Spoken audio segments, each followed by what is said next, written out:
Pemirsa, dua laki bini Alamsah dan Susilawati divonis 8 bulan penjara oleh Majelis Hakim Pengadilan Negeri Palembang gara-gara kasus pengeroyokan terhadap korban Lia Agustina.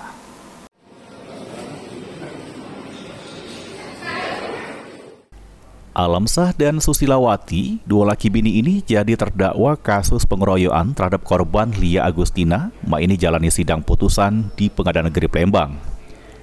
Di hadapan majelis hakim yang diketuai Kristanto Sahat Sianipar, Jaksa Penuntut Umum Kejari Palembang baca ke tuntutan terhadap kedua terdakwa dua laki bini ini dengan pidana penjara 1 tahun dan dikenakan ke pasal 170 ayat 1 KUHP.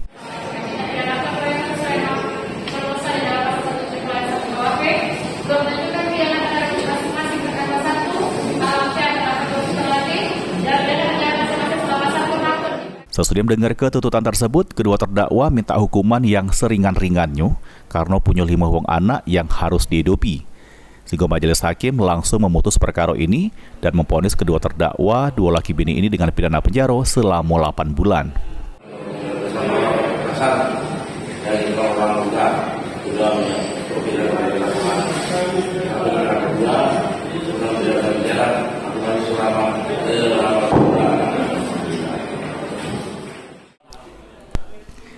Sementara atas putusan tersebut, terdakwa, penasihat hukum dan penuntut umum terima terhadap hasil putusan tersebut.